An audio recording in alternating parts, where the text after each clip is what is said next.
కాళేశ్వరంకి సంబంధించి vigilance commission, NDSC commission, CWC commission నివేదికలు ఇచ్చాయి. అయినప్పటికీ ముఖ్యమంత్రి రేవంత్ రెడ్డి పీసీ ఘోష్ కమిషన్ వేశారు. అసలు ఈ కమిషన్లు ఇచ్చిన నివేదికలు ఇవి చెల్లవని ఈ కమిషన్ వేశారా? ఈ కమిషన్ నివేదిక కూడా ఇప్పుడు చెల్లే అవకాశం ఉందా? నిజంగా కమిషన్ ఆఫ్ ఎంక్వైరీ యాక్ట్ 1952 కింద కమిషన్స్ వేసింది. ఈ కమిషన్లు ఎక్కడ కూడా దేశంలో ఇప్పుడే కాదు, స్వతంత్రం వచ్చినప్పటి నుంచి కూడా ఇందిరాగాంధీ గారి మీద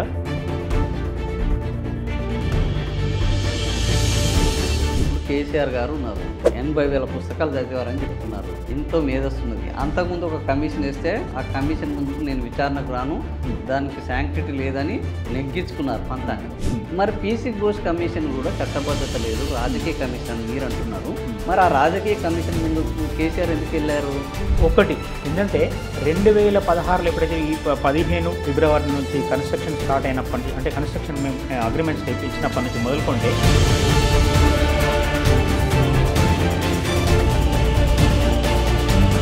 మా నాన్నను సిబిఐ కేసులో ఇరికించడానికి ఇదంతా కుట్ర చేశారు, దీని వెనక హరీష్ రావు ఉన్నారని కవిత పార్టీ నుంచి సస్పెండ్ అయ్యేంత పరిస్థితి వచ్చింది. ఎందుకు ఈ భయం నెలకొన్నది బీఆర్ఎస్ నేతలు? అది నేను పొలిటికల్గా నేను మాట్లాడదలుచుకోలేదు. కానీ ఇంకోటి ఏం చెప్తున్నా,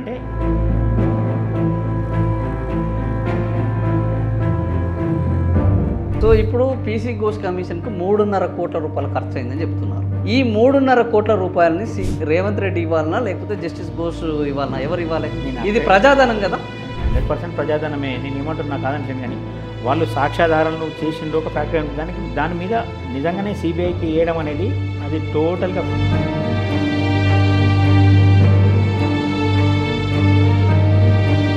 నిజంగానే అసలు కమిషన్లో స్మితా సబర్వాల్ గురించి చర్యలు తీసుకోవాలని ఉందా లేదా? అందులో ఏంటంటే ఎక్కడెక్కడ ఏమేమి జరిగింది, ఎవరు డిజైనింగ్ ఎట్లా మార్చిండ్రు,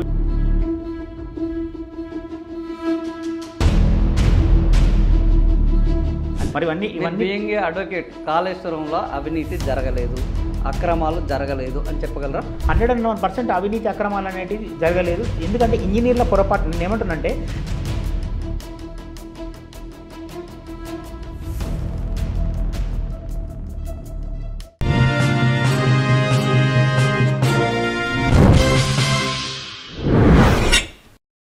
హాయ్, హలో, నమస్తే. ఈరోజు సోషల్ పోస్ట్ ఇంటర్వ్యూకు స్వాగతం. ఈరోజు తెలంగాణ రాష్ట్రంలో అత్యంత ప్రతిష్టాత్మకమైన కాళేశ్వరం ప్రాజెక్టు మీద ఇంకా రాజకీయం నడుస్తూనే ఉన్నది. దీని మీద విజిలెన్స్ ఎంక్వైరీ నడిచింది, సిడబ్ల్యూసీ ఎంక్వైరీ చేసింది, ఎన్డీఎస్ఏ రిపోర్ట్ ఇచ్చింది, చివరికి పీసీ ఘోష్ కమిషన్ 7.5 విచారించి రిపోర్ట్ ఇచ్చింది. అయినా ఇవేవి చాలలేదన్నట్టు ముఖ్యమంత్రి రేవంత్ రెడ్డి అర్ధరాత్రి సిబిఐ విచారణ వేశారు. అసలు ఇంతకీ కమిషన్ల రిపోర్ట్ ఏమిచ్చింది? ఈ సిబిఐ విచారణ ఏం చేయాలనుకుంటుంది? కాళేశ్వరం భవితవ్యం ఏం కాబోతుంది? ఈ కాళేశ్వరం విషయంలో హరీష్ రావు పాత్ర ఎంత, కేసీఆర్ పాత్ర ఎంత, వీళ్ళు కటకటాల పాలు అయ్యేది ఉన్నదా లేదా కమిషన్నే తప్పుపట్టే పరిస్థితి ఉందా? ఈ అన్ని విషయాలను చర్చించడానికి మనతో పాటు హైకోర్టు అడ్వకేటు, సీనియర్ న్యాయవాది ఆర్ చంద్రశేఖరరావు గారు మనతో ఉన్నారు. ఆయన అడిగి మరిన్ని వివరాలు తెలుసుకున్నాం. సార్ నమస్తే. నమస్తే సార్, ఈరోజు కాళేశ్వరం ప్రాజెక్టు అనేది ఈ రాష్ట్రంలో ప్రధానమైన చర్చగా నడుస్తుంది. కాంగ్రెస్ పార్టీ ఎన్నికల దగ్గర నుంచి వెళ్ళి ఇప్పటి వరకు కాళేశ్వరం పేరు వదలకుండా జపం చేస్తుంది. అసలు ఈ కాళేశ్వరం ప్రాజెక్టులో న్యాయస్థానాలకు సంబంధించి, న్యాయానికి సంబంధించి ఈ కమిషన్ రిపోర్ట్లో ఏం చెప్పారు, దాని భవిష్యత్తు ఏం కాబోతుంది? నిజంగా అంటే గత ప్రభుత్వం వాళ్ళు అసలు కాళేశ్వరం ప్రాజెక్టు మొదలుపెట్టినప్పటి నుంచి కూడా హైకోర్టు కానీ, సుప్రీంకోర్టు కావడం కానీ, వివిధ రకాల పబ్లిక్ ఇంట్రెస్ట్ లిటిగేషన్లు వేయడం జరిగింది. ఇక్కడ కూడా నిజంగానే కాళేశ్వరం అనేది అప్పుడు అసలు ముఖ్యంగా చెప్పాలంటే ఇది 2007 సంవత్సరంలో ప్రాణహిత చేవెళ్ళ ఫస్ట్ ప్రాజెక్ట్. ప్రాణహిత చేవెల్లో 2007లో స్టార్ట్ చేసిన ప్రాజెక్టు 2014 వరకు కూడా దాన్ని డిపిఆర్లు కానీ, వ్యాప్కోస్ కానీ అన్నీ మొత్తం కూడా డిపిఆర్లు అన్నీ ప్రిపేర్ అయిన తర్వాత అప్పుడు 2007 నుంచి 2014 వరకు ఇక్కడ ఏం పని జరగలేదు.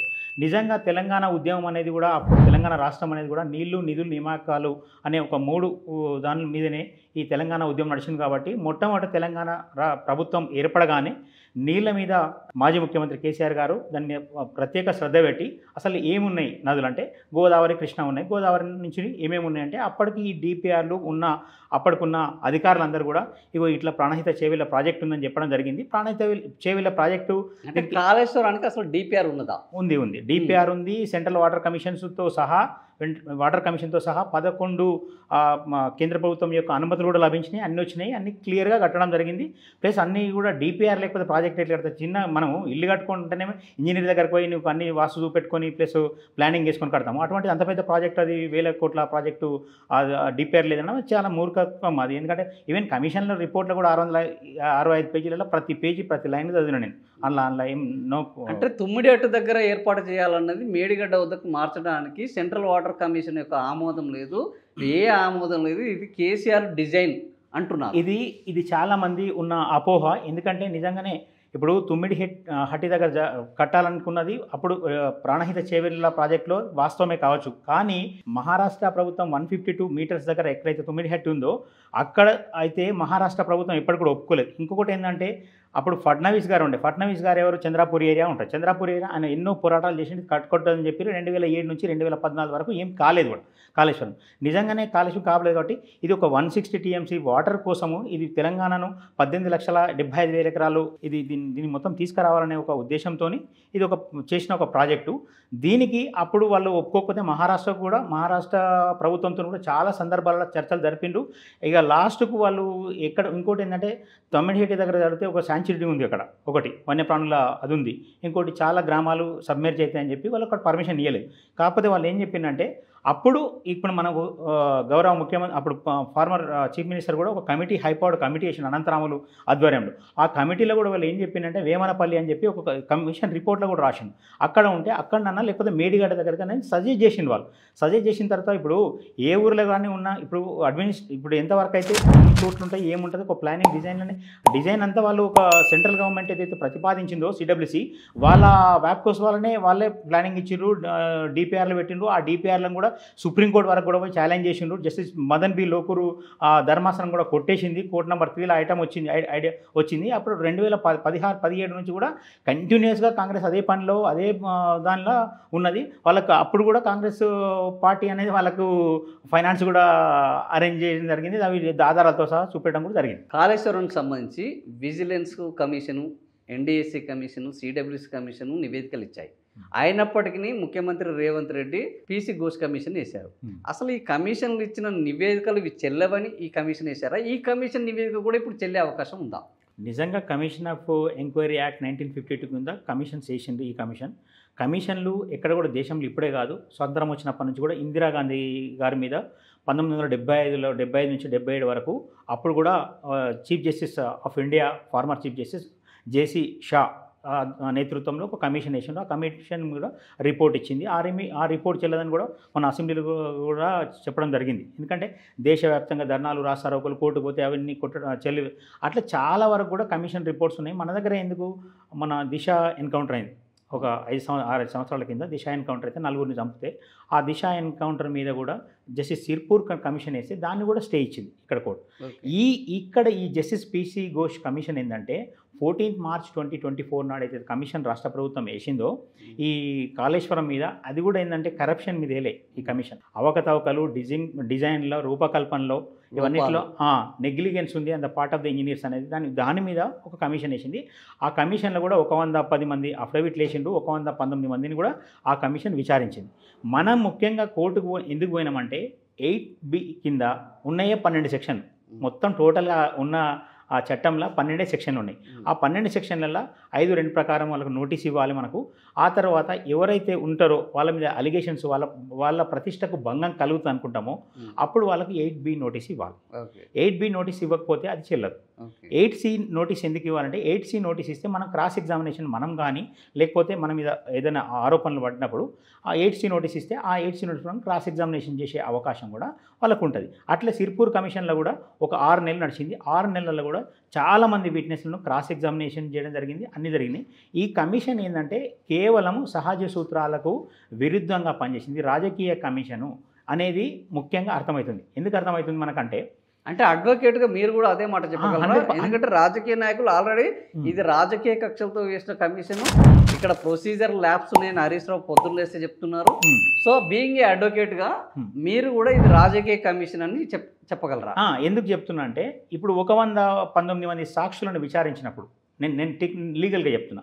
119 మంది సాక్షులను విచారించినప్పుడు 110 మంది అఫిడవిట్లు ఇచ్చినప్పుడు అవి ఎప్పుడైతే నువ్వు పబ్లికేషన్ నోటిఫికేషన్ ఇచ్చినావో పేపర్లలో ఎవరు కూడా అఫిడవిట్తో వస్తేనే వాళ్ళ వాంగ్మూలం ఇవ్వాలి, వాళ్ళు సీక్రెట్ డబ్బాలు వేయాలి అని చెప్పి ఒక ఫస్ట్ మనకు పేపర్ పబ్లికేషన్ ఇచ్చింది వాళ్ళు 27th March 2024 నాడు ఇచ్చిండ్రు. అట్లా 110 మందిని సాక్షులను విచారించిండ్రు. ఎస్కే జోషిని మొట్టమొదటి సాక్షిగా విచారించిండ్రు. ఆడికెళ్ళి మొత్తం అందరిని కూడా సాక్షులను విచారించుకుంటూ వచ్చింది వాళ్ళు ఆ విచారించినప్పుడు మనకు 8B నోటీసు 8C నోటీస్ ఇస్తే మనకు ప్రశ్నించే అవకాశం. ఇప్పుడు అలిగేషన్ అంతా ఎవరి మీద ఇప్పుడు పెట్టిండ్రు? అధికారులు పోయిండ్రు, ఇంజనీర్లు పోయిండ్రు, అందరు పోయిండ్రు. ఓన్లీ కేవలం ఇద్దరి మీద హరీష్ రావు అని అది తప్పు అంటున్నాం మేము. అది ఎప్పుడు కూడా నిజంగానే గతంలో కూడా 8B 8C నోటీస్ ఇవ్వకపోతే Kiran Bedi versus union of India case ఉంది, కమిషన్ ఆఫ్ ఎంక్వైరీస్. అందులో కూడా 8B నోటీసులు అని చెప్పి కొట్టేసిండ్రు. ఆ తర్వాత మొట్టమొదట ఫస్ట్ రామకృష్ణ దాల్మియా అని చెప్పి 1958లో అది మొట్టమొదటి కేసు. ఎప్పుడు కూడా ఖచ్చితంగా ఎవరికైతే పరువు ప్రతిష్టలు లేకపోతే వాళ్ళ రెప్యుటేషన్ భంగం కలుగుతుందో వాళ్ళకి ఖచ్చితంగా నోటీసులు ఇవ్వాలి, వాళ్ళతో ఎక్స్ప్లెనేషన్ తీసుకోవాలి, వాళ్ళు క్రాస్ ఎగ్జామినేషన్ చేసే అవకాశం ఇవ్వాలి. This is the procedure. ఆ ప్రొసీజర్ ఎక్కడ కూడా ఈ కమిషన్ ఫాలో కాలేదు. ఎందుకు కాలేదు? ఉన్నాయే 12 సెక్షన్లలో. నిజంగానే వాళ్ళు చదువుకోలేదా చూసుకోలేదంటే justice Pinaki Chandra Bose supreme court former judge, మనం ఎవరిని అక్కడ తప్పుపట్టే పరిస్థితి. ఏకసభ్య కమిషన్ ఇది. ఆ సభ్య కమిషన్లో ఇవన్నీ విషయాలను కూడా క్రాస్ ఎగ్జామిన్ చేసే అవకాశం ఇచ్చేది ఉండే. అది ఇవ్వలేకుండా ఇంకొక ముఖ్య విషయం ఏంటంటే ఎప్పుడు కూడా మాకు కమిషన్ రిపోర్టే ఇవ్వలేదు ఎవరికి కూడా. కమిషన్ రిపోర్ట్ పబ్లిక్ డొమైన్లో లేకుండా ఇంకోటి పిటిషనర్కి ఎవరైతే వాళ్ళ ప్రతిష్ట భంగం కలుగుతుందన్న వాళ్ళకే కమిషన్ రిపోర్ట్ ఇవ్వకుండా ఆ కమిషన్ రిపోర్ట్ను 31st July 2025 నాడు క్యాబినెట్కు అంటే ప్రభుత్వానికి అందజేస్తే 4 August 2025 నాడు చీఫ్ మినిస్టర్ ఒక మీటింగ్ పెట్టి ఇరిగేషన్ మినిస్టర్ సహా అందరు మినిస్టర్ కలిసి ఇష్టం వచ్చినట్టు మాట్లాడితే ఎట్లా శాంటిటీ ఉంటుంది? ఎట్లా మనం నమ్మాలి? యాజ్ అడ్వకేట్గా నేను ఎట్లా ఉంటుంది? నిజంగానే ఒక కమిటీ వేసినావు, దాని మీద నివేదిక ఇచ్చిండు. ఆ నివేదికను ఎక్కడ మీరు ఫస్ట్ నుంచి కూడా ఏమంటున్నారు? అసెంబ్లీలో పెడతా అంటున్నారు. అసెంబ్లీ పెట్టేది ఉండే. పెట్టకముందే మీరు అసెంబ్లీ ఎప్పుడు స్టార్ట్ అయింది? 30 నాడు స్టార్ట్ అయింది, 30 August నాడు. కానీ మీరు 4 August నాడే చేసిండ్రు. ఏది మొత్తము అన్ని 60 పేజీలతోని ఒక చిన్న రిపోర్ట్ తయారు చేసి ఆ రిపోర్ట్ ప్రతి ఒక్క జర్నలిస్ట్కి ఇచ్చిండ్రు, అందరికి ఇచ్చిండ్రు, అన్ని సైట్లో కూడా పెట్టడం జరిగింది. దానివల్ల ఏంటంటే ఎవరికి ప్రతిష్ట భంగం కలుగుతుందని చెప్పి మనం కోర్టుకు ఆశ్రయించడం జరిగింది. కోర్టుకు ఆశ్రయిస్తే కూడా కోర్టు ఖచ్చితంగా కోర్టులో కూడా వాళ్ళు ఏం చెప్పిందంటే చీఫ్ జస్టిస్ క్లియర్గా అడిగిండు ఏమనంటే మీరు ముందు చర్యలు తీసుకుంటారా దీని మీద, లేకపోతే అసెంబ్లీ పెట్టిన తర్వాత అన్నప్పుడు వాళ్ళు క్లియర్గా ఏం చెప్పారు? అసెంబ్లీలో పెడతాం మేము ఏం చర్యలు తీసుకోమని చెప్పాను. అప్పటి వరకు కోర్టు కూడా ఇప్పుడు ఈ దానిలో మేము ఇంటర్ఫియర్ ఇప్పుడు అవసరం లేదు, కౌంటర్ వేస్తారు కదా అని చెప్పాను. ఆ తర్వాత ఏం చేసిండ్రు? ఇమీడియట్లీగా మళ్ళీ దాన్ని లీకేజీలు ప్లస్ ఇంకోటి సండే నాడు ఒకటి మాకు వచ్చిన ముఖ్య సమస్య ఏంటంటే అక్కడ కమిషన్ ఆఫ్ ఎంక్వైరీలా అవకాశం ఇలా చెప్పుకోవడానికి, ఈవెన్ అసెంబ్లీలో కూడా ఎక్స్ప్లెయిన్ చేయడానికి ఎందుకు కట్టాల్సి వచ్చింది. ఇప్పుడు మీరు ఇంతకుముందు అడిగిండ్రు ఇప్పుడు తొమ్మిడిహట్టి దగ్గర నుంచి మేడిగడ్డకి ఎందుకు జరపాల్సి వచ్చిందని. అది ఎక్స్ప్లెయిన్ చేస్తే కదా, చేసిన వాళ్ళు చేస్తే తెలుస్తుంది కదా. అది అవకాశమే ఇవ్వలేదు.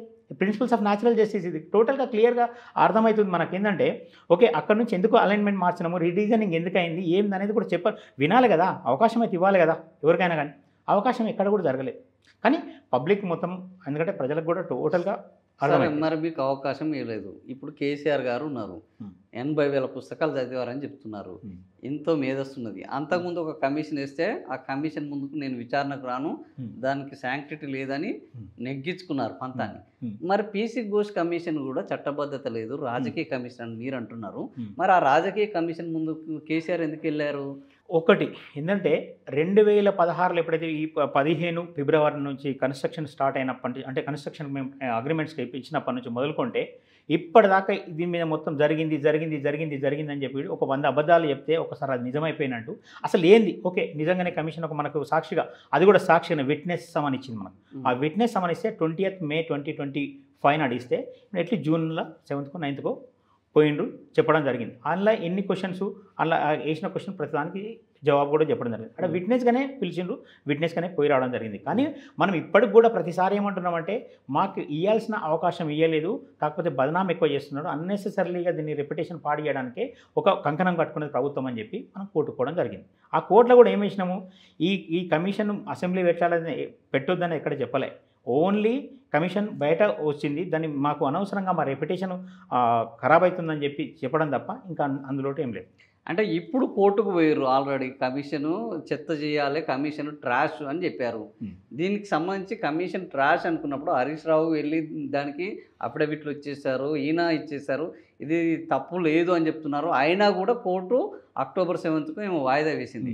అంటే రేపు రాబోయే కోర్టు నిజంగానే ఎవరికి అనుకూలంగా ఉండే అవకాశం ఉంటుంది? మీరు చెప్తున్న దీని ప్రకారము ఎవరికి అనుకూలంగా ఉండే అవకాశం? 100% మాకు అనుకూలంగా, అంటే మాకు మీన్స్ కేసీఆర్ గారికి, హరీష్ రావు గారికి అనుకూలంగా ఉంటుంది. ఎందుకు అనుకూలంగా ఉంటుంది అంటే, గతంలో కూడా నేను చెప్పిన కదా, ఇప్పటి అన్ని గతంలో కేసు తీసుకుంటే ప్రతి దానిలో కూడా 8B 8C ఏవైతే నోటీసులు ఇవ్వలేదు అన్నిటిని కూడా కోర్టు తప్పు పట్టింది, కోర్టు క్వాష్ చేసింది.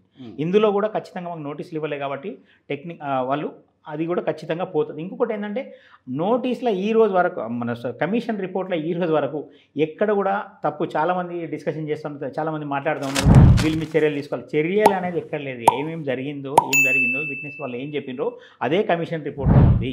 చాలామంది ఇష్టం వచ్చినట్టుగా మాట్లాడుతున్నారు కానీ దట్ ఈస్ టోటలీ రాంగ్. చాలామంది కాదండి, ఈ రాష్ట్ర ముఖ్యమంత్రి అసెంబ్లీలో ఈ పీసీ ఘోష్ కమిషన్ మీద ప్రత్యేక సమావేశం పెట్టి వీళ్ళందరూ తప్పులు చేశారని పీసీ ఘోష్ కమిషన్లో చెప్పారు అని. నిజంగానే జస్టిస్ పీసీ ఘోష్ గారు చెప్పిన కమిషన్ రిపోర్ట్ ఉంటే నువ్వు సిబిఐకి ఎందుకు ఇవ్వాల్సిన అవసరం ఏమున్నది? ఓకే, అర్ధరాత్రి పూట ఒక 6 of establishment of Delhi police establishment act కింద తీసుకొని నువ్వు ఎప్పుడు సిబిఐకి ఇస్తారు? మన దగ్గర పవర్ లేకపోతే, మన దగ్గర మన స్టేట్ గవర్నమెంట్ మిషనరీ లేకపోతే, మన పోలీస్ అంటే వాట్ ఎవర్ ద ఆల్ అన్నీ లేకపోయినప్పుడు సిబిఐకి ఎంక్వైరీకి ఇస్తారు. అటువంటిది ఏ సర్కమ్స్టాన్సెస్ ఇస్తారు? సిబిఐకి కూడా ఏ సర్కమ్స్టాన్సెస్ ఇస్తారు? ఒక రాష్ట్ర ప్రభుత్వం మాతోని కాదు అని మీకు సిబిఐకి మీరు ఎంక్వైరీ చేయనప్పుడు ఇస్తారు. ఈవెన్ రాజశేఖర్ రెడ్డి మరణంలోనే సిబిఐ అడిగితేనే సిబిఐ వద్దని చెప్పి స్టేట్ గవర్నమెంట్తో ఒక స్పెషల్ ఇన్వెస్టిగేషన్ టీమ్ కాన్స్టిట్యూట్ అయింది. అంటే నేను ఏమంటున్నానంటే, ఎటువంటి ఎంత పెద్ద కేసులో కూడా సిబిఐని కోరని రాష్ట్ర ప్రభుత్వమే కోరిందంటే అర్థమైంది. ఇంకొకటి, మరి జస్టిస్ పీసీ ఘోష్ కమిషన్ ఎందుకు వేసినట్టు? అందులో ఏమొచ్చిందని? ఒక చర్చ పెట్టినావు, చేయాలనుకున్నాం, చేసిన తర్వాత కూడా అంటే వాళ్ళు ఏమనుకున్నారంటే అన్ఇంటరప్టెడ్, ఇది కనండ్రం, అంటే ఎవ్రీ టైం నడుస్తూనే, అంటే దీన్ని మొత్తం ఇట్లా లాగాలి, ప్రతిష్ట రెప్యుటేషన్ పాడేయాలని తప్ప ఇంకో ఉద్దేశం లేదు. ఇది 101% వాళ్ళు వేయించుకున్న కమిషన్. ఆ కమిషన్లో కూడా వాళ్ళు ఎట్లా రాపించుకున్నారో అది చేసిన. అంటే ఇప్పుడు పీసీ ఘోష్ కమిషన్ వేసినప్పుడు టీఆర్ఎస్ నేతల్లో కొద్దిగా ధీమా ఉండేది, దీంతో అయ్యేది లేదు, ఏం పోయేది లేదు అనేది. కానీ ఎప్పుడైతే సిబిఐ విచారణ అనగానే బీఆర్ఎస్ నేతలు భయపడుతున్నారు. చివరికి ఏ పరిస్థితి వచ్చిందంటే, మా నాన్నను సిబిఐ కేసులో ఇరికించడానికి ఇదంతా కుట్ర చేశారు, దీని వెనుక హరీష్ రావు ఉన్నారని కవిత పార్టీ నుంచి సస్పెండ్ అయ్యేంత పరిస్థితి వచ్చింది. ఎందుకు ఈ భయం నెలకొన్నది బీఆర్ఎస్ నేతలు? అది నేను పొలిటికల్గా నేను మాట్లాడదలుచుకోలేదు. కానీ ఇంకోటి ఏం చెప్తున్నా, ఈ కమిషన్ రిపోర్ట్ ఏదైతే ఉన్నదో ఎంబెజల్మెంట్ ప్రతి వర్డ్ కూడా వర్డ్ టు వర్డ్ ఆ సిబిఐకి ఇచ్చిన వాళ్ళు ఏదైతే ఇచ్చిండ్రో ప్రొసీడింగ్ విచారణకు ఇచ్చిండ్రో దానిలో వర్డ్ టు వర్డ్ ఉంది. ఒకసారి ఈ కమిషన్ విచారణ చేసినప్పుడు జస్టిస్ పీసీ ఘోష్ అంటే సుప్రీంకోర్టు ఫార్మర్ చేయటం, మరి ఆయనకన్నా పెద్దగా ఇన్వెస్టిగేషన్ చేయరు వాళ్ళు. ఆయన అందరి సాక్షులను విచారించిండు, మొత్తం ఎంతమంది ఇంజనీర్లు పనిచేసిండు, ఎంతమంది కాంట్రాక్టర్లు ఉన్నారు, ఆ కాంట్రాక్టర్లను ఎగ్జామిన్ చేసిండు, అంత ఇన్వెస్టిగేషన్ హాస్ బిన్ కంప్లీట్ అయినాక మళ్ళీ సిబిఐకి వేయాల్సిన నాకు కూడా అదే ఆ క్వశ్చన్ నాకు కూడా. ఇప్పుడు మీరు న్యాయవాది కదా హైకోర్టులో, ఒక సుప్రీంకోర్టు జస్టిస్తో వేసిన కమిషను వర్సెస్ సిబిఐ విచారణ, ఇందులో ఏది పెద్దది, ఏది గొప్పది, దేన్ని ఎవరు తప్పుపట్టే అవకాశం ఉంటుంది? ఏది గొప్పది, ఏది తక్కువ అనేది అంటే ప్రోటోకాల్ అనేది ఒకటి ఉంటుంది కదా, హైకోర్టు మించి సుప్రీంకోర్టు ఉంటుంది. Highest investigation agency is CBI, central bureau of investigation is the highest investigation agency in India. అంటే దేశంలో పెద్ద దర్యాప్తు సంస్థ. ఓకే, ఆ పెద్ద దర్యాప్తు సంస్థ కోసం చిన్న మర్డర్ కేసులో కూడా ఇన్వెస్టిగేషన్ చేస్తుంది. పెద్ద కేసు చిన్న కేసు అంటే దీనికి శాంటిటీ 100 కోట్లు 1,00,000 కోట్లు కాదు, 10 రూపాయలు 100 రూపాయలు అని కాదు. కానీ అత్యున్నత న్యాయస్థానం సుప్రీంకోర్టు కదా ఈ దేశానికి. ఆ అత్యున్నత న్యాయస్థానంలో అత్యున్నతమైన ఒక జడ్జి ఒక కమిషన్ వేసి 1.5 ఏళ్ల చేసిన తర్వాత ఆ జడ్జి కమిషన్ పనికిరాదు అని అంటే, ఆ జడ్జి రేపు సిబిఐని కానీ లేదా ఈ రాష్ట్ర ప్రభుత్వాన్ని కానీ తప్పుపట్టే అవకాశం ఉంటుందా ఆయనకు? నా కమిషన్ని తప్పు, నా కమిషన్ మీదనే మళ్ళీ మీరు సిబిఐకి వెళ్ళారంటే ఇది నన్ను అవమానించినట్టు. అవమానం అనేం లేదు. ఇప్పుడు జస్టిస్ షా కమిషన్ మొదలుకుంటే జస్టిస్ లిబర్హాన్ కమిషన్, బాబ్రీ మసీదు 6 డిసెంబర్ 1990 నాడు ఏదైతే జరిగిందో, 16 డిసెంబర్ 10 రోజుల తర్వాత పివి నరసింహారావు గారు ప్రధానమంత్రి ఏం చేసినట్టు అప్పుడు వీళ్ళు కమిషన్ వేసిండ్రు, జస్టిస్ లిబర్హాన్ కమిషన్ ఇస్తే జస్టిస్ లిబర్హాన్ కమిషన్ కూడా 17 సంవత్సరాల సుదీర్ఘం అనంతరం విచారించిన తర్వాత ఒక రిపోర్ట్ ఇచ్చింది. ఆ రిపోర్ట్ కూడా వేసేస్తే కోర్టులో క్వాష్ అయిపోయింది కదా. నేను ఏమంటున్నా నాట్ ఓన్లీ వన్. ఇప్పుడు జస్టిస్ వర్మ కమిషన్ అంటే ఈ రకంగా జస్టిస్ల కమిషన్లకు రాజీవ్ గాంధీ అసాసినేషన్ జరిగింది. అవును. అసాసినేషన్ జరిగితే కూడా ఎందుకు జరిగింది అంటే మాజీ ప్రధానమంత్రికి ఉండాల్సిన సెక్యూరిటీ ఎంత, ఏం చేయాలి ఏందనేది వాళ్ళు చేసింది. వేస్తే జస్టిస్ వర్మ కమిషన్ వేస్తే కూడా ఆ వర్మ కమిషన్లో ఆయన చెప్పిండు, ఏం చెప్పిండు అంటే సెక్యూరిటీ ల్యాప్సెస్ ఏం లేకుండే మా దగ్గర, సెక్యూరిటీ ల్యాప్సెస్ కూడా కానీ కాంగ్రెస్ వాళ్ళు వచ్చి మొత్తం ఇన్వాల్వ్ అయినందుకు ఇట్లా జరిగిందని చెప్పి ఒక ఎప్పుడు కూడా కమిషన్లు అనేటివి వీటి దోష కాదని చెప్పలేవు. అక్కడ జరిగింది ఫ్యాక్ట్ ఫైండింగ్ చెప్పి తీసుకొచ్చి ఇస్తారు, గవర్నమెంట్కి చేయాలి. కానీ వీళ్ళు దోషి కాదు, వాళ్ళు నిర్దోషి అనేది చెప్పలేరు. అవును, వాస్తవం. మరి ఈ కమిషన్లు ఫ్యాక్ట్ ఫైండింగ్ చేపట్టినప్పుడు కోర్టులు క్వాష్ చేస్తున్నాయి, స్టేలు ఇస్తున్నాయి. మరి అట్లాంటప్పుడు ఈ కమిషన్లు కేవలం కాలయాపన కోసం చేస్తున్న ఫ్యాక్ట్ ఫైండింగేనా? ఇది నిజంగా పనికొచ్చే ఈ ఫ్యాక్ట్ ఫైండింగ్ల మీద చర్యలే తీసుకోవట్లేదు. ఈ ఫ్యాక్ట్ ఫైండింగ్ ఈరోజు ఘోష్ కమిషన్ 7.5 చెప్పినట్టు, లిబరాన్ కమిషన్ 17 చేసినప్పుడు మరి ఈ కమిషన్లకు పెట్టిన ఖర్చు ఏంది? మరి ఈ కమిషన్లకు పెట్టిన ఖర్చుని ప్రభుత్వాలు వెనక్కిస్తాయా, కమిషన్లు జరిపిన వాళ్ళు ఇస్తారా? ఇది ప్రభుత్వ ధనాన్ని వృధా చేయడమే కదా, అట్లాంటి ప్రజల ధనం కదా వీళ్ళకు. ఇప్పుడు నిజంగానే ఆ రోజు 1975-77 వేసిన కమిషన్ ఉందో ఆ కమిషన్లో మొత్తం ఫ్యామిలీ ప్లానింగ్ ఆపరేషన్లు దొరకబట్టకపోయి చేసుకుంటా ఎంతోమందిని జైల్లో పెట్టి అన్ని కమిషన్ ఒక రిపోర్ట్ ఇచ్చింది. ఆ రిపోర్ట్ కూడా ఈవెన్ ఈ రోజు వరకు కూడా రిపోర్ట్ ఎక్కడ దొరకదు, ఓన్లీ జస్ట్ బీజేపీ లైబ్రరీ అనే లైబ్రరీలో కొడితే దొరుకుతుంది. అది నేను నిన్న మొన్న దాని మీద రీసెర్చ్ చేసిన. ఇది జస్ట్ ఆ కమిషన్ లిబర్హాన్ కమిషన్, ఇది మన షా కమిషన్ రిపోర్ట్ కూడా దొరకట్లేదు. అంటే నేను ఏమంటున్నా అంటే ఇవన్నీ కమిషన్లు ఉంటున్నాయి, కమిషన్లు ఫ్యాక్ట్ ఫైండింగ్ ఉంటున్నాయి, కానీ కోర్టులలో పోతే వాళ్ళు కరెక్ట్ చేసి నిలబడితే కరెక్ట్ చేయడం నిలబడాయి అంతే. ఎందుకంటే వాళ్ళు అంటే జస్టిస్లు కూడా పూర్తిగా రాజకీయ నేపథ్యంలోనే ప్రొసీజర్స్ ఫాలో కాకుండా చేస్తున్న కమిషన్లు అని చెప్పొచ్చు. నేనేమంటున్నా అట్లనే నేను అనట్లేదు, కానీ నేనేమంటున్నా అంటే వాళ్ళు ఫాలో కానప్పుడు ఖచ్చితంగా కోర్టుకు పోయే ప్రతి ఒక్కరికి కూడా అవకాశం ఉంటుంది. ప్రజాస్వామ్యంలో ఆ కోర్టును అప్రోచ్ అవుతారు న్యాయం కోసం. అప్రోచ్ అయినప్పుడు ఆ కోర్టులు ఎట్లా చెప్తే అట్లా మనం వినడానికి సిద్ధం. సో ఇప్పుడు పీసీ ఘోష్ కమిషన్కు 3.5 కోట్ల రూపాయలు ఖర్చు అయిందని చెప్తున్నారు. ఇప్పుడు ఈ 3.5 కోట్ల రూపాయలు కమిషన్ రిపోర్ట్ 665 ఇస్తే తీసుకుపోయి చెత్తబుట్టలు వేసి సిబిఐ ఎంక్వైరీకి రేవంత్ రెడ్డి ఆదేశించారు. ఈ 3.5 కోట్ల రూపాయలని రేవంత్ రెడ్డి ఇవ్వాలన్నా లేకపోతే జస్టిస్ ఘోష్ ఇవ్వాలన్నా, ఎవరు ఇవ్వాలి? ఇది ప్రజాధనం కదా, 100% ప్రజాధనమే. నేను ఏమంటున్నా కాదంటలేను, కానీ వాళ్ళు సాక్ష్యాధారాలను చేసిండ్రు ఒక ఫ్యాక్టరీ.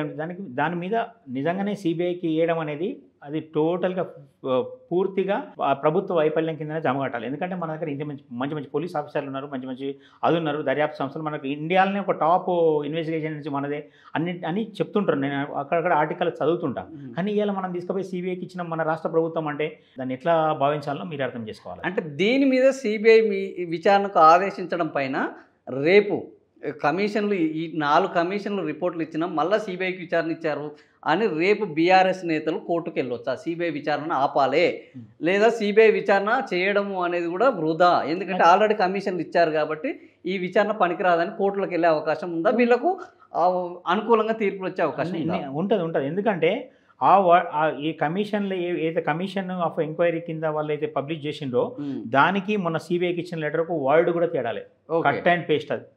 అన్నప్పుడు ఇది స్టే వచ్చినప్పుడు అది కూడా స్టే వస్తుంది, అల్టిమేట్గా వస్తుంది. అలా నో డౌట్. ఎందుకంటే ఇది దానిలో ఇంకా వర్డ్స్ కూడా వాళ్ళు మార్చలే వాళ్ళు. అంటే ఇప్పుడు బీఆర్ఎస్ ఇప్పుడు మీరు చెప్తున్నారు అది కట్ అండ్ పేస్ట్ అయితే మరి అది కూడా వేస్ట్ అయినప్పుడు ఇది వేస్ట్ అవుతుంది అనుకుంటే ప్రభుత్వం దగ్గర అడ్వకేట్ జనరల్స్ ఉన్నారు, పబ్లిక్ ప్రాసిక్యూటర్స్ ఉన్నారు, న్యాయ సలహాదారులు ఉన్నారు, వీళ్ళందరూ ఉండగా కూడా సిబిఐకి ఇవ్వడంలో ప్రభుత్వ ఉద్దేశం ఏమై ఉంటుంది? వాళ్ళ మాట వినరు కదా, వినకనే కదా ఈ ప్రాబ్లమ్స్ అన్ని వచ్చేటి. ఎందుకు వినరు? ఇప్పుడు 42% రిజర్వేషన్ అది చెల్లదనేది అందరికి తెలుసు. చిన్నపిల్లగానని చెప్తారు, అందరు మేధావులు చెప్తారు, బీసీలకు 42% ఇవ్వరనేది చెప్తారు. ఎందుకు చెప్తారంటే supreme court Krishnamurthy versus union of India కేసులో 50% ఎవరు ఓబీసీలది కానీ ఎస్సీ ఎస్టీలది కానీ మొత్తం కలిపి 50% మించరాదని చెప్పింది. అది కాన్స్టిట్యూషన్ 5 జడ్జిల ధర్మాసనం చెప్పింది. చెప్పినప్పుడు అది దాటి ఇంకో మొన్న కూడా Gawali versus state of Maharashtra ఉన్నది, బీహార్ది కేసు ఉంది. ఇవన్నీ కేసులు ఉన్నప్పుడు సుప్రీంకోర్టు ప్రతి కేసులో కూడా 50% దాటొద్దు అని చెప్పి ఇందిరాశాని నుంచి 1992 మొదలుకొని ఇప్పటిదాకా చెప్పింది. చెప్పినప్పుడు అది అందరు చెప్పినప్పుడు కూడా ప్రతిపక్షం కూడా ఇట్లా ఉన్నది కదా, కోర్టులకు పోతే మనం అభాస పాలైతే మనం చెప్తే కూడా వినకుండా పోతాం ఆదిలోనే అంశపాద అన్నట్టు మీరు ఇట్లా చెప్తున్నారని చెప్పి మొన్న అసెంబ్లీలో చూస్తుంటే వాళ్ళకి ఏమనిపిస్తుంది?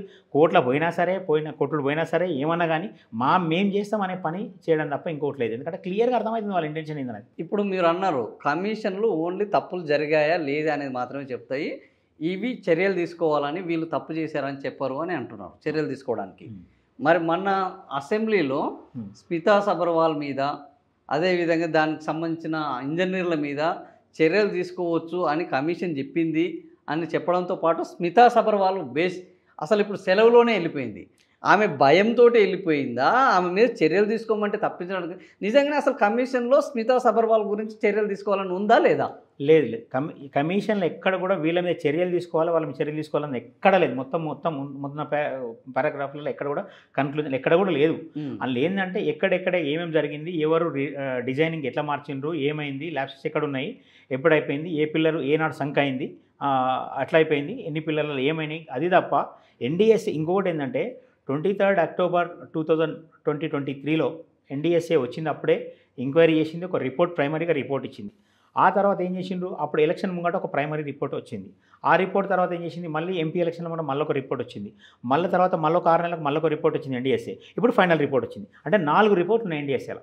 ఓకే, మరి ఒక రిపోర్టు ప్రైమరీ ఇచ్చినప్పుడు వాళ్ళు మొత్తం టోటల్గా ఇవ్వచ్చు కదా. వాళ్ళకి ఎంతసేపు, వాళ్ళకు ఇంజనీర్లు అన్నట్టు వాళ్ళు అంత పెద్ద దర్యాప్తు సంస్థ అటువంటిది డ్యామ్స్లా అన్నప్పుడు. ఇంకోటి దేశం మొత్తంలో 90 దాకా మేజర్ ప్రాజెక్ట్స్ ఉన్నాయి. అందులో చాలా వరకు ఇటువంటి సమస్యలు వచ్చినాయి. ఆ సమస్యలు రిపేర్ చేసుకున్నారు, నడిచినాయి, అది అయిపోయినాయి. కానీ దీన్ని ఏంటంటే ఒక రాజకీయ ఉద్దేశపూర్వకంగానే దీన్ని ఒక బ్లేమ్ చేయాలి గవర్నమెంట్ అని చెప్పి వీళ్ళ దాన్ని అని చెప్పి చేయడం తప్ప ఇంకొకటి ఏం లేదు అందులో. ఎందుకంటే క్లియర్గా అర్థమవుతున్నది అది దానికి ఎంత ఖర్చు అవుతుంది, ఎంత ఖర్చు పెట్టినాము, ఏమైపోయింది. ఇంకొకటి చాలామంది మొత్తుకుంటున్నారంటే మొత్తం అలైన్మెంట్. ఇప్పుడు ఇంకొకటి ఇలా పేపర్లు చదివితే నవ్వొస్తుంది. ఇలా పొద్దుగాల ఫ్రంట్ పేజీలో యాడ్ ఇచ్చింది ఏంది, మల్లన్న సాగర్ నుంచి నీళ్ళు తీసుకొస్తారు హైదరాబాద్.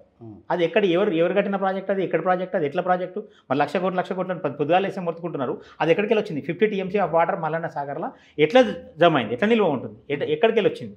అది పార్ట్ ఆఫ్ ది కాళేశ్వరమే కదా. కాళేశ్వరం అంటేనే ఇవన్నీ కదా, 13 బ్యారేజీలు 33 ఇవన్నీ ఉన్నాయి కదా. ఇవన్నీ ఒకటే కాదు కదా. మొత్తం వాళ్ళు మార్చింది ఒకటే, ఒక అలైన్మెంట్ మార్చిందని మొత్తం ఈ డిజైన్ అంతా ప్రాణహిత చెవిలో డిజైన్, టోటల్ డిజైన్ అంతా అక్కడికి వెళ్ళి మొదలుకొంటే ఇక్కడ దాకా కూడా. మరి హైదరాబాద్ నీళ్ళు తీసుకొస్తా, లేకపోతే కాపరాకు నీళ్ళు తీసుకొస్తా అని ఇలా మ్యాప్ పొద్దుగాల పేపర్లో కనబడుతుంది నాకు. మరి ఇదంతా ఎట్లా చేస్తున్నాడు అంటే ఇప్పుడు బీఆర్ఎస్ నేతలు కాళేశ్వరం ప్రాజెక్టు వృధా ప్రాజెక్ట్ అని చెప్పారు. దాని మీదనే గోదావరి ఈరోజు శంకుస్థాపన చేస్తున్నారు. ఈ శంకుస్థాపన ఈ కార్యక్రమాన్ని ఆపాలని ఏమన్నా కోర్టుకు పోయే అవకాశం ఉందా? నేను కోర్టుకు పోయే అంటలేను, కానీ నేనేమంటున్నా, ఇవాళ పొద్దున పేపర్ చదివితే మల్లన్న సాగర్ అనేది లేకపోతే ఈ కాళేశ్వరం లేకపోతే మల్లన్న సాగర్ లేదు. మరి పొద్దుగాలు వేస్తే అవినీతి అంటే ఇంత పెద్ద కనబడుతున్నాయి కదా కళ్ళ ముందర. రంగనాయక సాగరు, మల్లన్న సాగరు, కొండపోచమ్మ సాగరు, ప్లస్ అక్కడికి వెళ్ళి వచ్చిన లైను అక్కడ పోతే కూడా కాళేశ్వరం అక్కడ కనబడతా ఉంది కదా. మరి ఇవన్నీ అడ్వకేట్ కాళేశ్వరంలో అవినీతి జరగలేదు, అక్రమాలు జరగలేదు అని చెప్పగలరా? 101% అవినీతి అక్రమాలు అనేటివి జరగలేదు. ఎందుకంటే ఇంజనీర్ల పొరపాటు. నేను ఏమంటున్నానంటే స్పీడ్ చేయమని. ఇప్పుడు ఒక పని ఉన్నది, ఒక ఇల్లు కట్టాలంటే మనం ఏం చేస్తాము, టకటక ఇల్లును ఒక 2 నెలలు కట్ట 3 నెలలు కట్ట ఒక టార్గెట్ ఇస్తాం. ఆ టార్గెట్లో కొన్ని చిన్న మిస్టేక్స్ అవుతుంటాయి, నేను కాదంటలేను, దానిలో అది అవుతుంటాయి.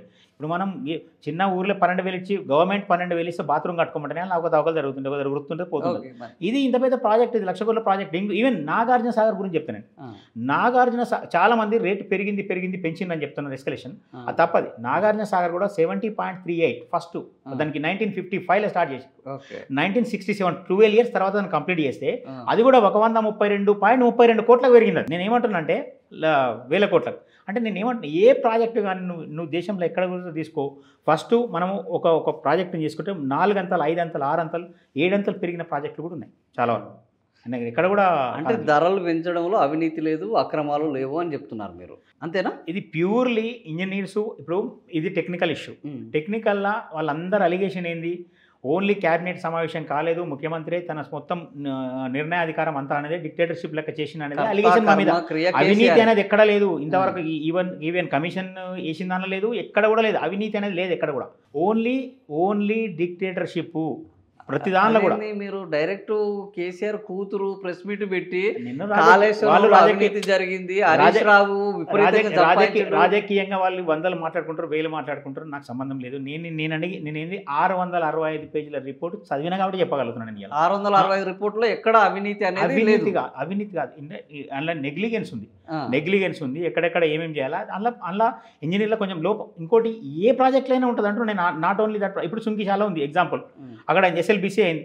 ఎస్ఎల్బీసీలో శవాలను తీసుకోలేకపోయింది మరి గవర్నమెంట్. ఇలా 8 మంది డెడ్ బాడీస్ ఈ రోజు వరకు దొరకలేదు. మరి దానికి ఏం చెప్తాం? గవర్నమెంట్ ఆన్సర్ ఉంది. ఎలా గవర్నమెంట్ దగ్గర ఆన్సర్ ఉంది అంటూ నేను కొన్ని విషయాలల్లో అంటే మనం ఇటు చెప్పొచ్చు అటు చెప్పొచ్చు రాద్ధాంతం చేయొచ్చు, అదేం లేదు. కానీ మీరు జస్టిస్ ఘోష్ కమిషన్, మీరు లాయరు, ఇప్పుడు జస్టిస్ ఘోష్ కమిషన్ ఇంత పెద్ద ప్రాజెక్టుని 660 చేసి ఇలా కాంట్రాక్టర్లను పక్కన పెట్టేసింది.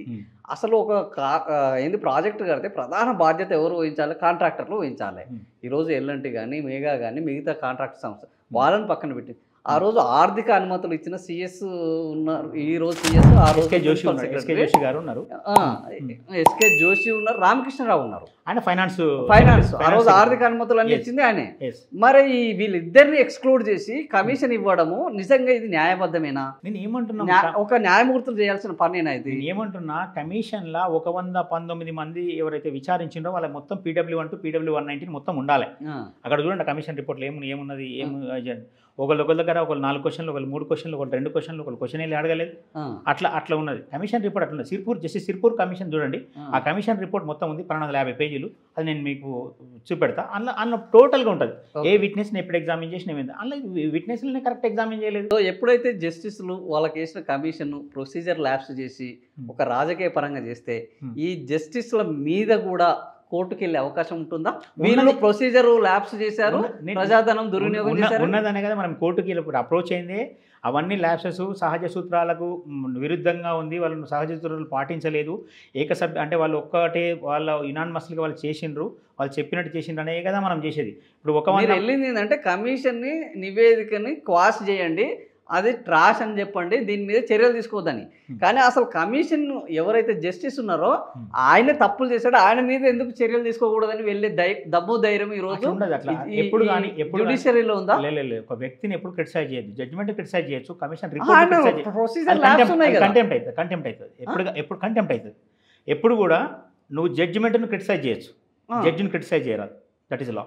ఓకే, ఎందుకంటే ఎప్పుడు కానీ నువ్వు జడ్జిమెంట్ ఎంతైనా క్రిటిసైజ్ చేయొచ్చు, నువ్వు పదమును మాట్లాడవచ్చు. ఇప్పుడు సుప్రీంకోర్టు మన అలహాబాద్ చీఫ్ జస్టిస్ని డైరెక్ట్ క్రిటిసైజ్ చేసిందండి సుప్రీంకోర్టు. నువ్వు అట్లెట్లు ఇస్తావు, క్రిమినల్ దాంట్లో సివిల్ దాన్ని మ్యాటర్ తీసుకొని ఎట్లా మీరు ఇస్తారని direct supreme court chief justice, Allahabad high court chief justice దాన్ని రివ్యూ కూడా చేసుకున్నది. మళ్ళీ రివ్యూ చేసుకొని ఇంకో బెంచ్ కేసు ఉన్న తర్వాత దాన్ని మేము మళ్ళీ కూడా చెప్పింది, హైకోర్టు అండ్ సుప్రీంకోర్టు ఈక్వల్, 226-32 అనేది చాలా దగ్గర, అంటే వీళ్ళకి ఎంత ఉంటాయో ఇది కూడా రాజ్యాంగబద్ధమైన, అది కూడా రాజ్యాంగబద్ధమే. హైకోర్టు కాన్స్టిట్యూషనలే అండ్ సుప్రీంకోర్టు కాన్స్టిట్యూషనలే, వాళ్ళకు సేమ్ ఈక్వల్. జస్టిస్ గవాయ్ గారు కూడా చాలా సందర్భాలలో ఈ మధ్యలో చెప్పిండు. అట్లా ఇది కింది కోర్టు అది పై కోర్టు అనేది ఏం లేదు, ఆల్ ఆర్. అంటే కోర్టులు న్యాయవాదులు అత్యున్నతమని భావించిన వాళ్ళే కనీస ప్రొసీజర్ ల్యాప్స్ చేస్తే ఆ ప్రజాధనం దుర్వినియోగితే జడ్జిమెంట్ని ప్రశ్నించడం కాదు, ఈరోజు ఆ జడ్జిమెంట్ ఇచ్చిన వాళ్ళు కదా దాని కారకులు. అట్లుండదు. ఎట్లా అంటే అట్లా అనుకుంటే మరి ఇప్పుడు ఊర్లలో ఒక మర్డర్ కేసు అవుతుంది, మర్డర్ కేసు అయినప్పుడు వాడు చూడలేదు, అందరిని ఒక 10 మందిని అక్యూజ్లో పెడతారు, 10 మంది ఆ కేసు అక్విటల్ అవుతుంది. అక్విటల్ అయితే మరి ఎవడో చంపిండో మరి ఇవన్నీ తీసుకొని పట్టుకోవాలనేది ఉండదు కదా చట్టం. చంపిన వాళ్ళకి కదా ఈరోజు శిక్షలు వేస్తున్నది. నేనేమంటున్నా, నువ్వు అట్లా మాట్లాడితే ఇప్పుడు ఒక మర్డర్ అయితే ఆ మర్డర్ మరి ఎవరు చంపిండో తీసుకురాలేరు కదా. వీళ్ళు నిజంగానే వీళ్ళు నేరం చేసిందా చేయలేదా, వీళ్ళ మీద నేరాధోరణ ఆరోపపడ్డది అనేదే ఉంటుంది తప్ప వీళ్ళు నేను చేయలేదన్నప్పుడు తప్పించుకుంటారు అంతే. ఏంది అసెంబ్లీలో ఈ దానికి సంబంధించి స్మితా సబర్వాల్ పేరు తీసుకున్నారు, కేసీఆర్ పేరు తీసుకున్నారు, వీళ్ళందరి పేర్లు తీసుకున్నారు. అసలు మీరు చెప్తున్నట్టు కమిషన్ రిపోర్ట్లో ఎవరి పేరే లేదు. వీళ్ళ పేర్లు నేను ఏమంటున్నాను, వాళ్ళ రోల్ ఉంది. ఎస్కే జోషి గారు కూడా PW వాళ్ళని ఎగ్జామిన్ చేసిన, నేను కాదంటే రోల్ కొంతమంది ఉన్నారు, కొంతమందిని ఎగ్జామిన్ చేసిన, అంతమందిని ఎగ్జామిన్ చేయలే. ఓకే, అయితే కమిషన్లో చెప్పని అంశాలను అసెంబ్లీలో ప్రస్తావించడం పట్ల ఈ ప్రభుత్వం మీద కూడా మనము కోర్టులకు వెళ్ళి ఇది మా పరువు ప్రతిష్టలకు భంగం కలిగింది అని ప్రభుత్వాన్ని ప్రశ్నించే అవకాశం ఉంటుంది. అందుకే ఇప్పుడు మనం ఈ కమిషన్ రిపోర్ట్ని ఛాలెంజ్ చేసాం కాబట్టి కమిషన్ రిపోర్టు మన ఫేవర్లో వచ్చినప్పుడు ఆ తర్వాత మళ్ళీ తీసుకునే అవకాశం ఉంటుంది. పరువు ప్రతిష్టలకు భంగం కలిగిన కేసు వాళ్ళ మీద వేయొచ్చు, ప్రభుత్వం మీద మీన్స్ దాని మీద డైరెక్ట్ అసెంబ్లీలో మాట్లాడారు. అసెంబ్లీలో అట్లా మాట్లాడవచ్చా? ఇది అసెంబ్లీకి కొన్ని సభా హక్కులు ఉన్నాయి, ప్రివిలేజెస్ కమిటీ ఉన్నాయి. అసెంబ్లీలోనే ఇట్లా అడ్డగోలిగా రాజకీయ నాయకులు జనాలను ఫూలిష్ చేస్తూ అబద్ధాలు మాట్లాడడాన్ని ఈ న్యాయస్థానాలు ఎక్కడైనా ఆపే అవకాశం. ఇంకొకటి ఏంటంటే సబ్ కమిటీలో కూడా అందులో ఖమ్మం చెందిన మంత్రి రావు ఆయన పేరు తుమ్మల నాగేశ్వరరావు. తుమ్మల నాగేశ్వరరావు గారు ఉన్నారు.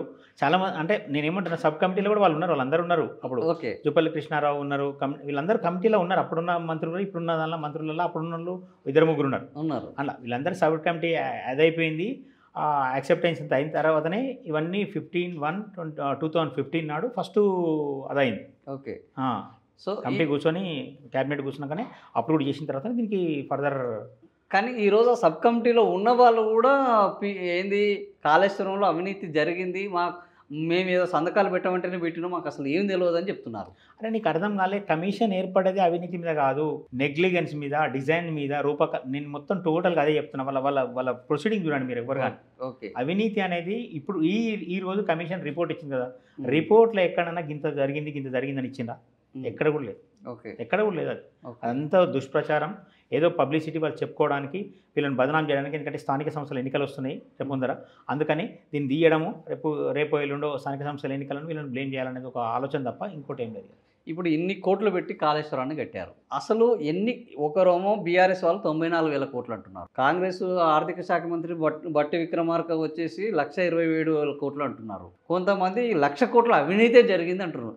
అసలు పీసీ ఘోష్ కమిషన్ కానీ ఏ కమిషన్ కానీ ఈ కాళేశ్వరానికి అయిన ఖర్చు ఎంత అని ఇంతవరకు నిర్ధారించారా? వాళ్ళు ఖర్చు 83,000 కోట్లు అని చెప్పిండ్రు, కానీ అంటే గింత ఖర్చు అయింది, దీనికి ఎక్స్పెండిచర్ అనేది ఎక్కడ కూడా వాళ్ళు చెప్పలేదు రిపోర్ట్. అంటే దీనికి ఇంత అయిందని అది కూడా వాళ్ళు ఎట్లా చెప్తారు? వాళ్ళు ఇంజనీర్లు చెప్తేనే కదా చెప్పేది. అవును, ఇంతమందిని విచారించి అసలు కాళేశ్వరం ఎంత ఖర్చు అయిందో కూడా తెలియకపోతే ఈ కమిషన్ ఏం విచారణ చేసినట్టు, ఏం బయటకు తీసినట్టు, ఏం లోపాలను వెతికినట్టు? లోపాలను ఏం వెతికింది, ఏం చేసింది అనేది వాళ్ళే చేసింది. కాబట్టి నేనేమంటున్నా అంటే కమిషన్ ఎప్పుడైతే కమిషన్ ఆఫ్ ఎంక్వైరీ యాక్ట్ కింద వేస్తుందో ప్రతి ఒక్కరిని విచారణలో వాళ్ళు మొత్తం ఎగ్జామిన్ చేసి ఏం క్వశ్చన్ అడిగినాం, ఏమడినాం, దానికి కన్క్లూజన్ ఏమనేది జడ్జ్మెంట్ రాయాలి. ఓకే. అది అట్లా లేదల్లా లేదు. ఇప్పుడు విచారణ అనేది లోపాల మీద వేశారు. సుందిల్ల, అన్నారం, మేడిగడ్డ ఈ 3 పగుళ్ళు వచ్చాయి, కూలిపోయాయి. 3 పగుళ్ళు రాలే, నీకు 3 బ్యారేజ్లల్లా చాలా ఉంటాయి. ఒక పిల్లర్ దగ్గర బొంగలు వచ్చాయి, ఒక దగ్గర కుంగిపోయింది. 3 పిల్లర్లే పాక్షికంగా, 2 పిల్లర్లు పాక్షికంగా, ఒక పిల్లర్ అది అయిపోయింది, డ్యామేజ్ అయింది. ఓన్లీ 3 పిల్లర్స్ టోటల్ మొత్తం. ఈ 3 పిల్లర్స్ సంబంధించి అయినా కమిషన్ ఏం చెప్పింది సార్? అంటే దాన్ని కమిషన్ ఏం చెప్పిందంటే దానికి మళ్ళీ వాళ్ళు ఎంక్వైరీ దాన్ని మళ్ళీ రిపేర్ చేయాలి. ఓకే. ఇంకోటి ఏంటంటే 2025 వరకు కూడా ఇప్పుడైతే కాంట్రాక్టర్స్ వరకు ఉందో 10 years వాళ్ళకి అగ్రిమెంట్ ఉంది, వాళ్ళు చేసిపోతారు. వాళ్ళు గట్టిగా చెప్తే వాళ్ళు చేసిపోతారు. ఇప్పుడు అదే ఎవరైతే ఇప్పుడు మనం ఒక వస్తువు కొంటాం, దాని గ్యారెంటీ అనేది ఉంటుంది కదా, వీళ్ళకి కూడా 2025 వరకు ఉంది వాళ్ళు మొత్తం మెయింటెనెన్స్ అంతా. ఓకే. వాళ్ళు చేసిపోతారు. వాళ్ళు అసలు ఇదంతా రాద్దంతం కాదు. 2023లో ఎప్పుడైతే గవర్నమెంట్ ఫామ్ అయిందో అప్పుడే ఇవి ఇట్లా ప్రాబ్లం ఉంది, మీరు ఇది రెక్టిఫై చూసుకోండి అని చెప్తే అప్పుడే చేసేటోళ్ళు ఎప్పుడో అయిపోతుంది ఇదంతా. కానీ వాళ్ళకి అది ఇంట్రెస్ట్ లేదు. కేవలం దీన్ని మొత్తం ఇట్లా బదనాం చేయాలని, దుష్ప్రచారం చేయాలనే ఉద్దేశంతోనే దీని మీద ఇవన్నీ వేస్తూ ఉన్నారు.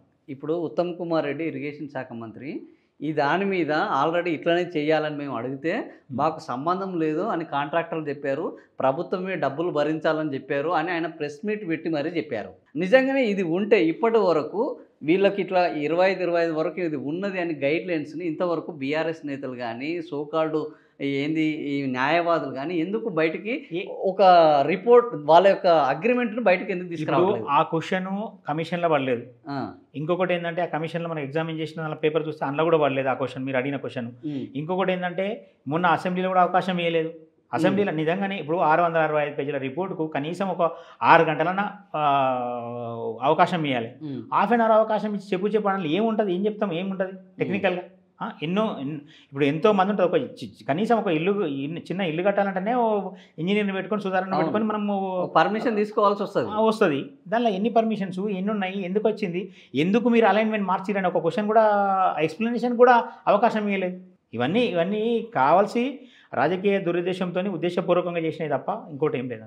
రాజకీయ దురుద్దేశంతో చేస్తున్న ఈ అంశాల మీద రేపు ప్రజాధనం దుర్వినియోగం అవుతుంది, రైతులకు నీళ్లు రావడం లేదు, కేవలం రాజకీయ కక్షల కోసం తెలంగాణ రైతులను గోసపెట్టుకుంటున్నది ఈ ప్రభుత్వము అనే ఈ అంశం మీద ఎవరైనా పబ్లిక్ ఇంట్రెస్ట్ లిటిగేషన్ వేస్తే దాని మీద చర్యలు జరిగి దాన్ని నిర్లక్ష్యాన్ని చేస్తున్న వాళ్ళ మీద శిక్ష పడే అవకాశం ఉందా? దీని మీద చాలామంది పబ్లిక్ ఇంట్రెస్ట్ వేసిండు, చాలామంది పెండింగ్లు ఉన్నాయి, కొంతమంది కొన్ని డిసైడ్ అయిపోయినాయి, డిస్మిస్ చేసిండు.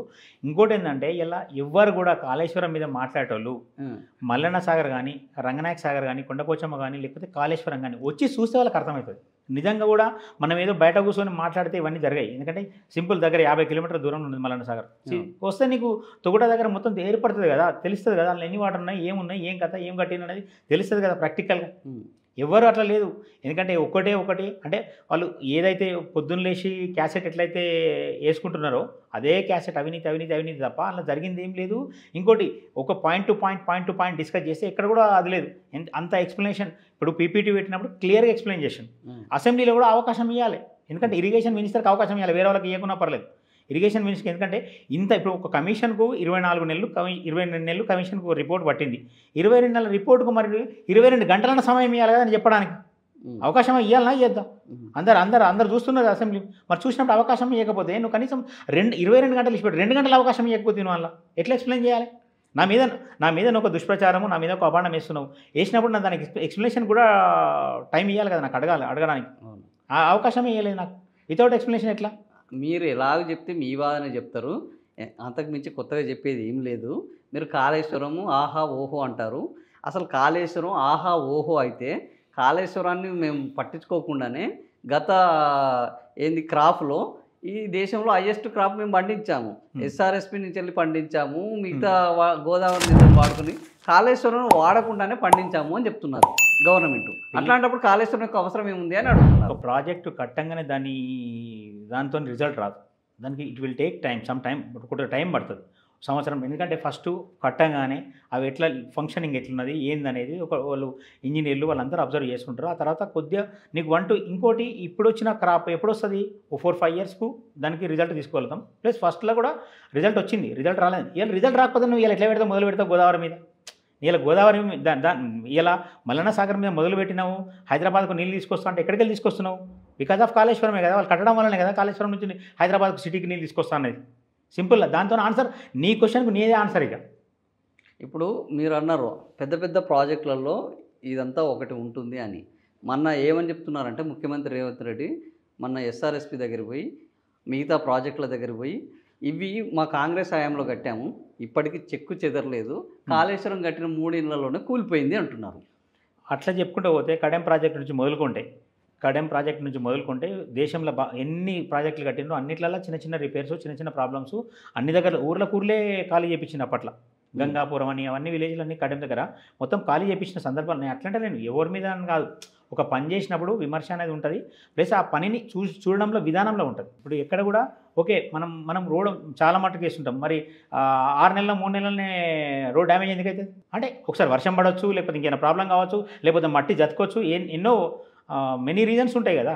దాన్ని అట్లా ఎందుకు అర్థం చేసుకొని అంత ఎందుకు రిపేర్ చేసుకోలేకపోయినా అనేది మనది. ఇప్పుడు 2023 నాడు ఎన్డీఎస్ఏ ఇచ్చిన తర్వాత అక్టోబర్లో రిపోర్ట్ ఇస్తే ఇప్పటి వరకు దాని మీద ఎందుకు చేయలేదని, కేవలం బదనాం చేయాలనే నీళ్ళు నింపకపోవడము ఇవన్నీ చేయడం అనేది క్లియర్గా అర్థమవుతుంది వాళ్ళ ఇంటెన్షన్ ఏందనేది.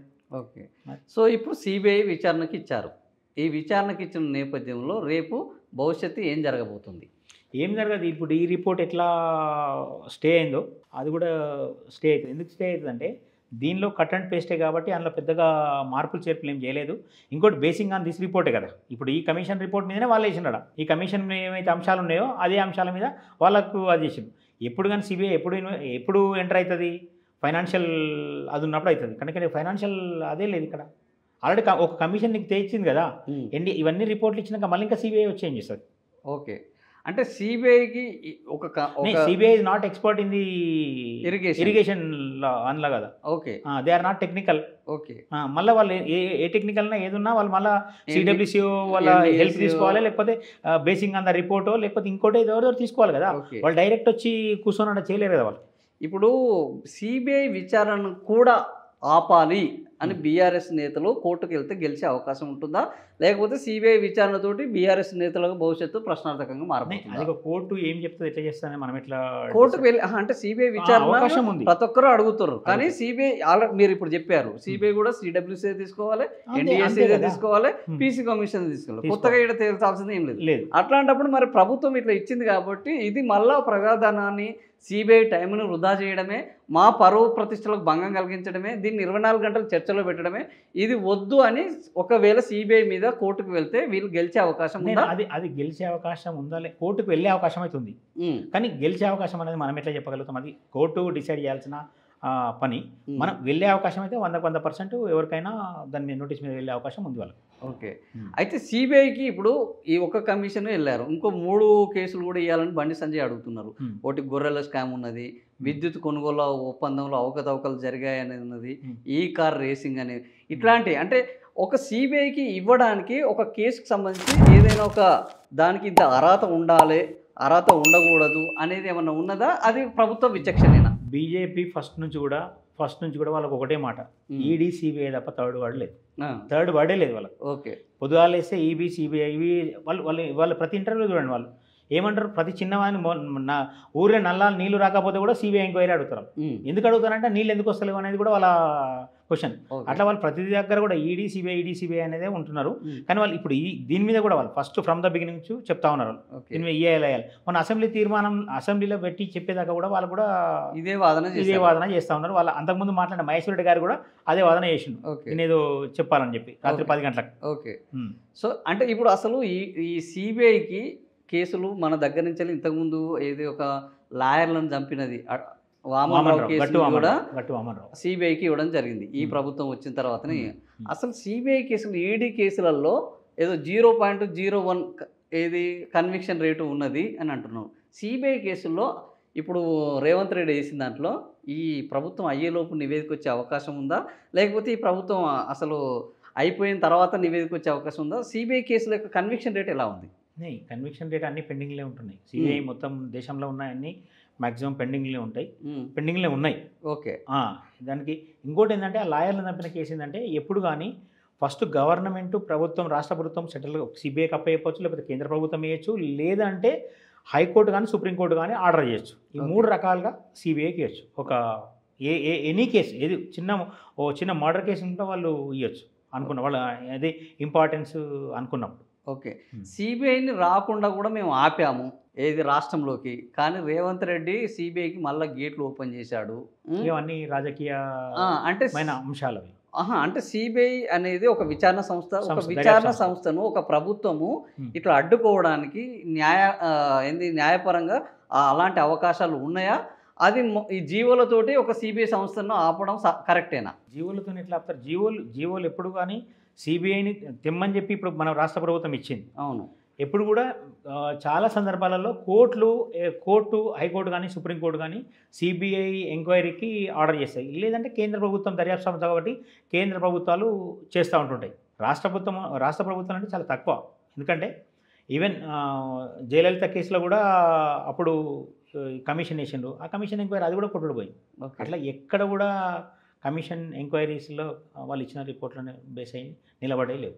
సో మొత్తానికి ఓవరాల్గా justice commission PC Ghosh commission అనేది చట్టబద్ధత లేదు, రేపు నిలబడదు. సిబిఐ విచారణ అనేది వీళ్ళు కోర్టుకు వెళ్ళే అవకాశం ఉంది, కానీ తీర్పు ఏమవుతుంది అనేది తెలియదు. సో ప్రజాధనానికి మాత్రం ఇప్పుడు బాధ్యత వహించాల్సింది ప్రభుత్వమా జస్టిస్ అనేది చెప్పడానికి వీల్లేదు, అంతేనా? ప్రభుత్వమే జస్టిస్ ఎట్లా చెప్తావు? ఇప్పుడు నేను ఇంటికి పిలిచి నువ్వు కమిషన్ వేయించుకొని నువ్వు ఒక రిపోర్ట్ ఇవ్వమంటే రిపోర్ట్ ఇచ్చింది. ఇప్పుడు అడ్వకేట్ మా దగ్గర కోర్టులో కూడా అడ్వకేట్ కమిషన్ అపాయింట్ చేస్తారు. అడ్వకేట్ కమిషన్ అపాయింట్ చేసినప్పుడు అక్కడ పోయి ప్లాట్ నీదా అక్కడ ఏం జరిగిందో ఏమున్నాయో ఫిజికల్ కొలతలు కొలుచుకొని వచ్చి కోర్టుకు రిపోర్ట్ సబ్మిట్ చేస్తారు. అంతే తప్ప సరిగ్గా చేయట్లేదు అనేది మళ్ళీ కోర్టులు కూడా చెప్తున్నాయి కదా. అంతే తప్ప ఆయన నేను ఇది తప్పు అని తప్ప అని చెప్పడు. అక్కడ జరిగిన విషయం ఏందో తీసుకొచ్చి మొత్తం ఒక సీల్ కవర్ తెచ్చి కోర్టుకు రిపోర్ట్ ఇస్తాడు. అంతే తప్ప this is a commission, same commission అంతే. ఈ సీల్డ్ కమిషన్ అన్నారు కదా మీరు, సీల్డ్ కమిషన్ ద్వారానే పీసీ ఘోష్ కమిషన్ ఆ రోజు రాహుల్ బొజ్జాకు ఇరిగేషన్ సెక్రటరీకి ఇవ్వడం జరిగింది. కానీ ఇచ్చిన వెంటనే పత్రికల్లో వచ్చింది. వీళ్ళు 60 పేజీల రిపోర్ట్ కంటే ముందే పత్రికలో వచ్చింది. 60 పేజీల రిపోర్ట్ కూడా అసెంబ్లీలో పెట్టకుండా దీని మీద కూడా కోర్టులకు వెళితే ఈ దాన్ని అభిశంసించే అంశం ఏమన్నా ఉంటుందా? కారణం ఏంటంటే కోర్టులో కూడా వాళ్ళు అబద్ధం ఆడింది. కోర్టులో కూడా ప్రభుత్వం అబద్ధం ఆడింది. మేము పబ్లిక్ డొమైన్ లేడబెట్టలేదు, ఏం చేయలేదు, అసలు సంబంధమే లేదు అని చెప్పి చెప్పింది. అసలు వాళ్ళ వెబ్సైట్లోనే వచ్చింది రిపోర్ట్. ఎందుకంటే వాళ్ళు క్యాబినెట్ కూర్చున్నది, క్యాబినెట్ మాట్లాడింది 4th ఆగస్ట్ నా డేట్తో సహా 4th ఆగస్ట్ 2025 క్యాబినెట్లోనే చెప్పడం జరిగింది. 60 పేజీల రిపోర్ట్ కూడా అందరూ జర్నలిస్టులకు ఇవ్వడం జరిగింది. కానీ వాళ్ళు ఏమంటారు, వాళ్ళు కోర్టులకు వచ్చి ఏం చెప్తారు, మాకేం సంబంధం లేదు, మేము ఏం చేయలేదు, మేము అసలు రిపోర్టే బయట పెట్టలేదు, రిపోర్ట్ సంబంధం లేదని చెప్తారు. మరి అప్పుడు కోర్టులు ఏం చేసినాయి అంటే కోర్టులు ఏం చేసి కోర్టు ఎప్పుడు కానీ కొద్దిగా టైం తీసుకొని అంటే ఇది ఇంత నేకెడ్గా కనిపిస్తున్నది. నీకు కనిపిస్తుంది కానీ కోర్టు కనిపించదు కదా. కోర్టుకి ఏమనిపిస్తుంది అంటే అరే విచారణలో భాగంగా ఉంది కాబట్టి వాళ్ళు కౌంటర్ వేస్తారు, కౌంటర్లు ఏం చెప్తారు ఏందనేది ఇవన్నీ కౌంటరు రిజైండరు ఇవన్నీ పిటిషన్లను చూసిన తర్వాత కోర్టు ఒక తుది తీర్పుకు ఇస్తుంటుంది. సో ఇట్లా లీక్ చేయడం పట్ల వీళ్ళకి ఏమైనా శిక్షలు పడే అవకాశం ఉంటుందా? లీక్ అనేది ఖచ్చితంగా ఉద్దేశపూర్వకంగా వీళ్ళ ప్రతిష్ట భంగం చేయాలని రాజకీయంగా ఎదుర్కోలేక ఇట్లా చేయడం తప్ప ఇంకోటి ఏం లేదు. ప్యూర్లీ వాళ్ళు ఇంకోటి 31st నాడు వేస్తే 4th నాడు పెట్టిందంటే ఎందుకు పెడతారు? కేవలం వీళ్ళను బదనా అంటే రిపోర్ట్ కమిషన్ వేసింది ఎందుకు వాళ్ళు అసలు యాక్చువల్గా కమిషన్ వేసింది ఎందుకు? ఆ కమిషన్లు ఏమొచ్చినా కూడా మన ఫేవర్ అంశాలు ఉన్నాయని తీసుకుందాము, ఉన్నాయని పక్కకేద్దామని చెప్పి. ఇంకొకటి ఏంటంటే ఎవరు కూడా కమిషన్ వేస్తే ఎవరైతే మన మీద నింద మోపుతుంటామో వాళ్ళకి ఫస్ట్ రిపోర్ట్ ఇవ్వాలి. వీళ్ళు ఇవ్వలే ఈ రోజు వరకు, మొన్న అసెంబ్లీ వరకు కూడా మనకు ఇవ్వలేదు. అసెంబ్లీ స్టార్ట్ అయినాక రిపోర్ట్ ఇచ్చిండు. ఓకే, అందరు ఎమ్మెల్యేతో సహా వీళ్ళకి కూడా ఇచ్చిండు. సో ఈ డిఫమేషన్ అంశంలో రేపు వీళ్ళకు ఉపశమనం దక్కే అవకాశం ఉందా? ఎవరైతే నిందలు పడుతున్నారో అంటే అది ఫ్యూచర్లో చూద్దాము. ఇప్పుడు ఎందుకంటే కమిషన్ రిపోర్ట్ జడ్జిమెంట్ అది మన కోర్టులో ఉన్న అంశాల గురించి ఎక్కువ మాట్లాడడం కరెక్ట్ కాదు. ఇప్పుడు అది కోర్టులో సబ్స్టైజ్ అయి ఉంది. ఆ కోర్టు తీర్పు వచ్చిన తర్వాత దాని గురించి మనం చెప్పొచ్చు. ఓకే, సో మొత్తానికి కమిషన్ రిపోర్ట్కు సంబంధించి కొండందవి ఎలుకను పట్టినట్టే చివరికి తేలిపోయినట్టు. సో ఇది కాళేశ్వరం కమిషన్ నివేదిక. మొదటి నుంచి వెళ్ళి బీఆర్ఎస్ నేతలు ఈ కమిషన్కి చట్టబద్ధత లేదు, దీంతో అయ్యేది ఏం లేదు అంటున్నారు. అదేవిధంగా దాన్ని అట్లాగే ఒప్పుకుంది సీఎం రేవంత్ రెడ్డి ప్రభుత్వం. అందుకనే సిబిఐ విచారణ చేశారు. కానీ ఈ విచారణతోటి కూడా ఏం జరిగేది లేదు. ఈ విచారణ సాగినా కూడా మళ్ళీ ఈ రిపోర్ట్ల ఆధారంగానే సాగాల్సి ఉంటుంది. కొత్తగా తెలిసేది ఏమి లేదు అని హైకోర్టు అడ్వకేట్ ఆర్సీఆర్ గారు చెప్తున్నారు. మరి నిజంగానే ఈ కాళేశ్వరం అనేది జనాలకు ఉపయోగపడబోతుందా, లేదా కమిషన్ల పేరుతోటి ఒక అధ్యయనానికి పరిమితం కాబోతుందా? దీనికి సంబంధించి రేపు ప్రజలు ఎలాంటి నిర్ణయం తీసుకోబోతున్నారు అనేది తేలాల్సి ఉంది. Thank you. మరొక ముఖ్యమైన అంశం మీద మరొక రోజు మరొక ముఖ్యమైన గెస్ట్ తోటి మాట్లాడుకుందాం. Thank you for watching.